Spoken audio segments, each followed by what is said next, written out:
So first things first, how are you? I'm good. I mean, given the current state of the world, I'm, hanging in there, Sure. trying to stay positive. Yeah, that's the best we can do at the moment. It's still a strange world. The one world kind of Yeah, yeah. First the pandemic, and now we have the start of a world war. it's crazy. It's crazy.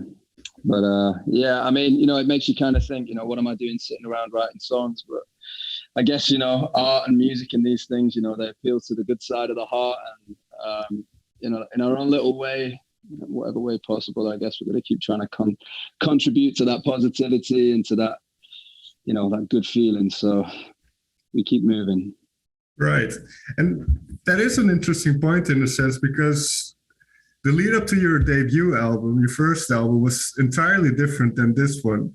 Not only wasn't it in between kind of a worldwide pandemic, but also you all of a sudden had an audience. You had a great deal of success. Millions of people heard your music. So what was the approach now to this second album? Was it very different for you? I don't think the approach was different. I definitely had a better idea of how I wanted to piece the album together. The first record was it came about in bits and pieces, really. It was, and I think listening back to it now, it was a bit scattered. There was a lot of different sounds going on. I think this album's a lot more cohesive as an overall sound. So I think with that, having that time to kind of look at it as a whole, because some of the songs on the first album I'd written years and years and years and years ago, and it was kind of, now I felt like I was beginning to find a bit more of a sound. Also, the first album was unfinished when I had a hit. So all of a sudden there was this rush to get it finished. Whereas this one, it was the complete opposite. It was finished and then the pandemic happened. So in a way, it gave me more time to think about it and go, okay, well, what do I want to change? And one of the big things that I wanted to change was I just wanted to bring a little bit more of my own DNA into it. Because when you're working with different producers and things like that, it's because I'm not, I'm not a producer by trade, or I'm not like an engineer, computer kind of dude. It's easy to sort of outsource yourself quite a lot to the point where you're searching to find yourself in there. So it was nice to have that time to sort of just, inject a little bit more of my own DNA into the record. And by the end of it, especially coming out and doing the gospel versions, which kind of tied in another view of the record, I think as a whole thing, it really feels like it's taking steps towards the direction that is unashamedly me. And that's been a process of courage building and conviction building. And I feel like this record is like my dissertation. Okay. And the next record, I've graduated and it's time to set up my own thing. So it's a process. But you mentioned this conviction building, this courage building. What was needed and why was it needed? Do you know what it is? I think I accidentally found myself in this pop commercial world that it was never the plan. So the initial thing was a real sense of like imposter syndrome, like what am I doing here on these big stages, and how do I actually carry myself in these places, because there's a huge pressure on people in that world to be like entertainers, and I don't really see myself as an entertainer. I see myself as a songwriter and a singer, so I'm not somebody who dreamed of being on big stages and, making the audience go wild. That wasn't really something that I really cared for. So all of a sudden I found myself in this arena, and I guess I started to doubt my capabilities within that arena. So I guess I sort of brought around people who I thought could help me with that. But all the while there was a nagging at the back of me saying, your voice needs to be heard. And I guess that's more of what's happening throughout the process of this second record. So yeah, my sort of rise came about not in a way that I ever expected it to happen. So finding my place within that world, but then also remembering who I was and trying to stay true to that became a bit of a struggle. And I feel like we've got there now.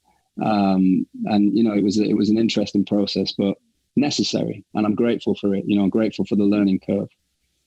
Is the core, and as you mentioned, songwriting, and one thing that I really enjoy about artists releasing different versions of songs, so you can see the choices that are made within the songwriting and production process.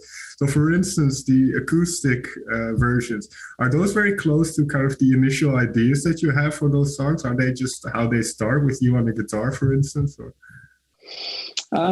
Some of them, yeah. I guess they started quite stripped back. Other ones, you'll start in a studio, so instantly you're playing with toys, you're playing with sounds. But a lot of them, they start with the piano and the guitar. And I guess more so the acoustic versions and the choral, the choir versions, I think they would be, if I wasn't thinking at all about how to get this music out to people, and obviously a huge platform is the radio, my sound would be more of that. Mm-hmm. And I guess the other one is, how do I make this work for the radio while still keeping the medicine that the masses need to hear within those songs? So it's trying to sort of, mix the medicine with the candy to kind of, to make it reach more people. But if I was completely selfish, I would just do the acoustic and the gospel versions. The other thing's kind of fun, but the spirit of what I love about my music is captured the most beautifully, in my opinion, in those versions. When you write songs, do you have kind of these ideal versions already in your mind then?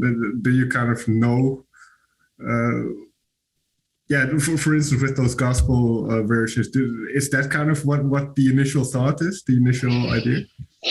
Not so much. I mean, I start very, very basic, so I'll write like the bones of a song, and it might just be, I've been writing a lot more at the piano lately. So I might sit at the piano and I'll come up with like the structure and the melody and the chords and the lyrics. But then I've started out, the beauty of, being able to make this music thing a job is that I've got to meet some incredible people and incredibly talented people over the last, 6 or 7 years. And before that as well. And what I will do at that point is I'll bring people in. So if I think, okay, I'd really like some special vocal arrangements with this song, there are people, there's the guy that used to run the old gospel choir that I sang in way before the record deal. I'm still very good friends with him.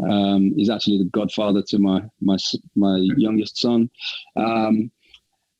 I'll invite him over and we'll sit down and we'll work on vocal arrangements. And Nicky, the keys player, who you might have seen, he plays a lot of the organ in a lot of my videos. He's an incredible vocal arranger as well. So I'll get together with those guys. And then I've got a friend, Ben, who didn't actually work that much on this record, but I definitely want to start working with him again in the future. He's a friend who I used to work with a lot in Manchester. He's an incredible cellist.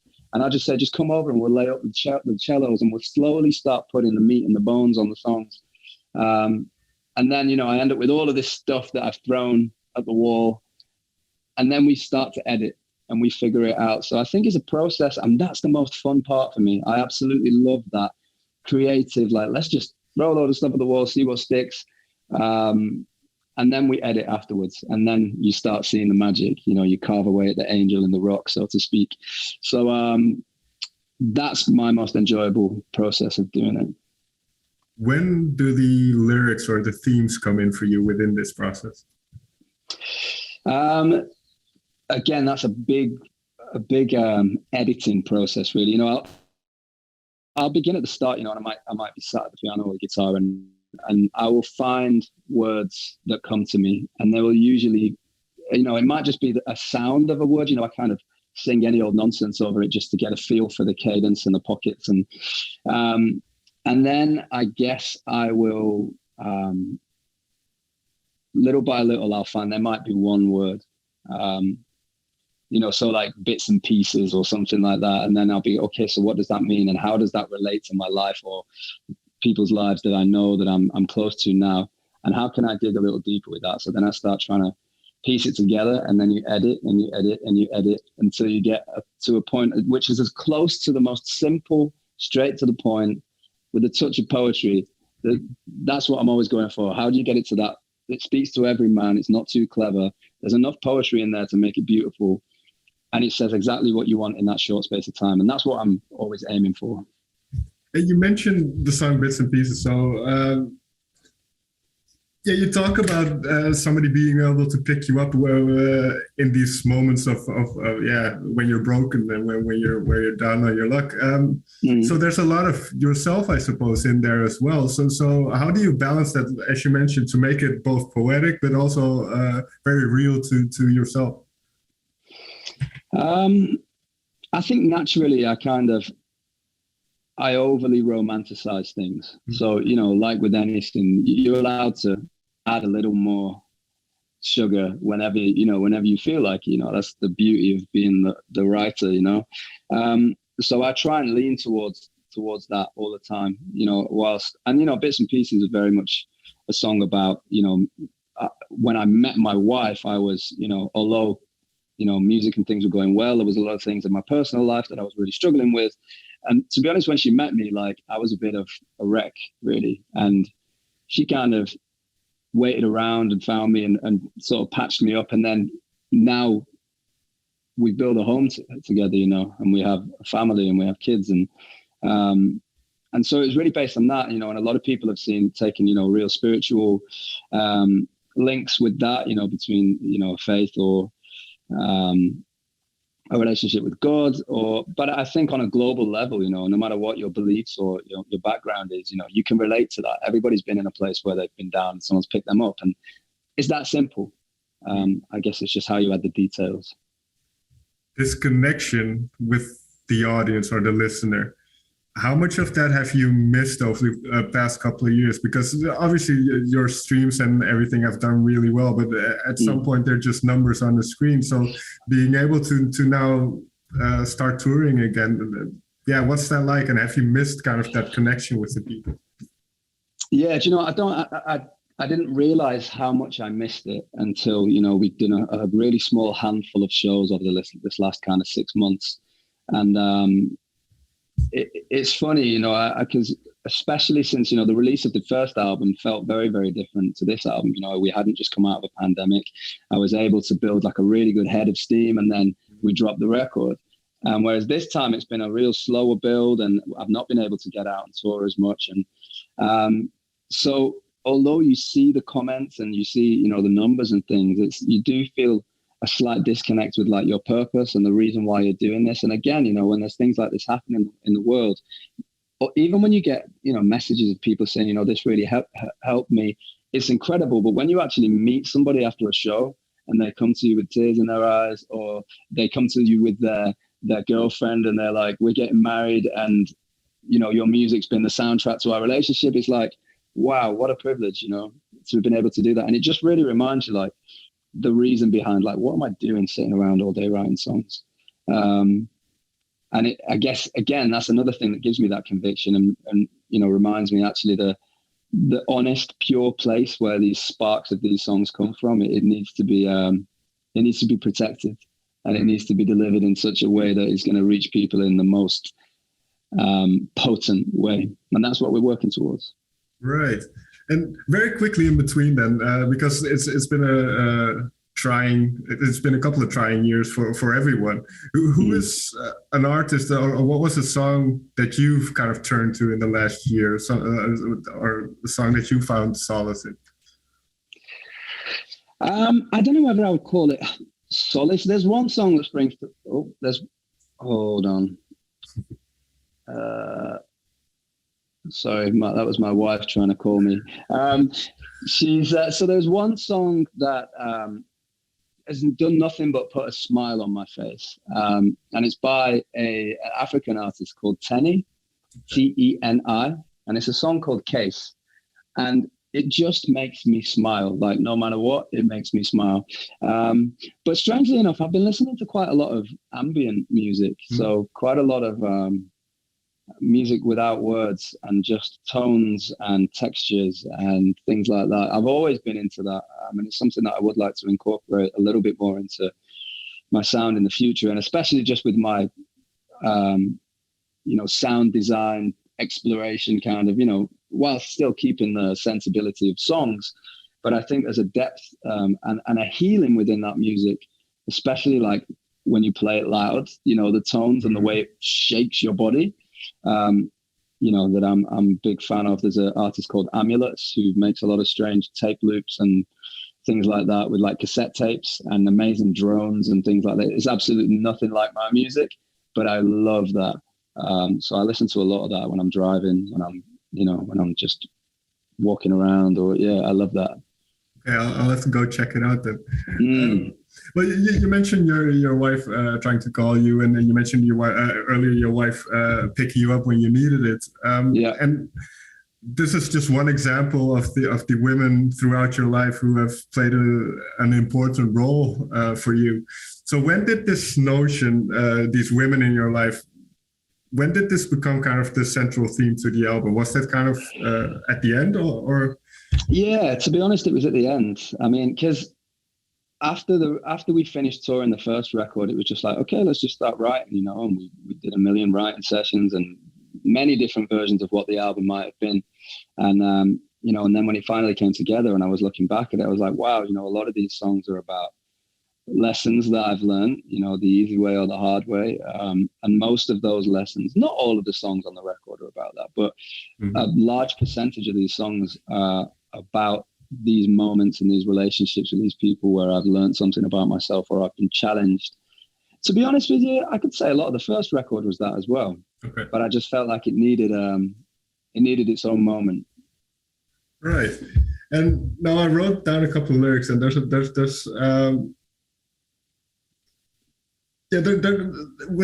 the songs, there's a lot of aspects of a relationship that you highlight, both the good and bad. So for you, was that important to put the entire spectrum of possibilities of a relationship within this theme, so to say? I mean, I guess whether or not it was important is, I don't know how relevant that was in the process. It was kind of just, I'm open to all of those. And, I like to touch on all of those things and to really get into the sort of marrow of those experiences. So, I mean, I don't like to write about real sort of negative situations. It's just, I don't get much joy out of that. I don't find it cathartic. I don't get anything from it. And I don't really think it's something that I want to put out into the world. But I think making note of difficult situations, but also like the hope in those situations. And then also like the positive situations and the joy and all of that stuff. So, I think it's important to draw from all of that spectrum. Yeah, because I found it very interesting. For instance, a song like Pretender, I wrote down, you don't seem like the person that I thought you were. And I suppose that's a very real, I mean, I think most people can relate, and it doesn't have to be a romantic relationship. Just anybody at some points won't be who you think they are, or what you expect of them. And then on the other hand, there's elements of not being able to let people go, or so it's that entire kind of psychological process within relationships. How much of writing these songs, how much do you learn from it, or do you take away from it? Does it help you kind of figure out things in your own life? Yeah, definitely. I think there's definitely healing in it.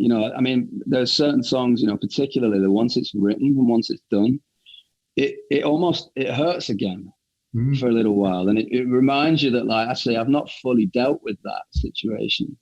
And that happened on the first record and on the second record, and I'm sure it will on every record. There'll be moments where it opens something up a little bit again, and then you're like, actually, maybe I need to pay a bit more attention to that area of my life.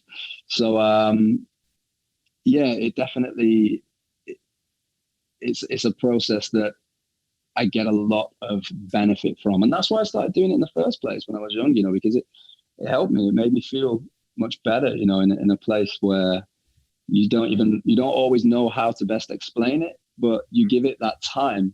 You wouldn't really spend that much time trying to give a sound or a shape or a voice to things that are bothering you. And that's why a lot of us, we harbor it and we carry it, and we end up with all kinds of mental health issues. And although I've not completely escaped those issues, I'm sure this has helped me massively in turning it into something. And I'm forever grateful to have found that outlet.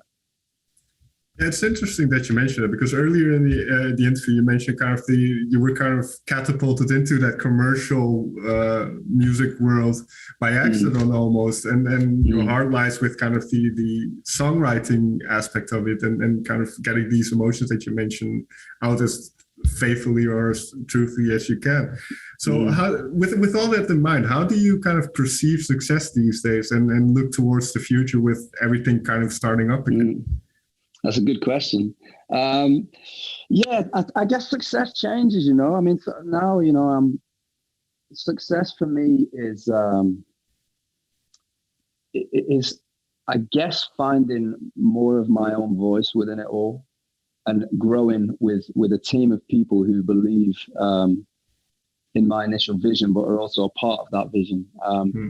I guess success in a grander scheme really is like, I mean, the big thing for me at the minute, you know, I've got my youngest son just turned 1, and I'm really trying to figure out how to be like a great dad, a great husband, and still be great at my job. Like that is one of the hardest things in the world, you know. So that's the main thing that I'm focusing on now. You know, we took a little vacation at Christmas, and those moments that you get to spend with your loved ones, like that's success to me. Being able to do my work that provides moments like that for me to have for me and my family. And that will in turn provide inspiration for future work. So I think it's, if you can find something that is like cyclical and it feeds into itself and it creates its own culture within your life, then that's something that I'm working towards, regardless of how big the stages are that I'm on. If I can keep getting better in every aspect of my life, in my work, in my relationships, in my, you know, in all of those things, then that's my view of it. The rest of it doesn't matter. As long as they feed into one another and I can keep it moving, then I'm successful. It sounds like a very healthy attitude. I'm trying. JP, may I thank you for your time? Pleasure. Thank you. Great interview. Thank you, bro. Thank you so much.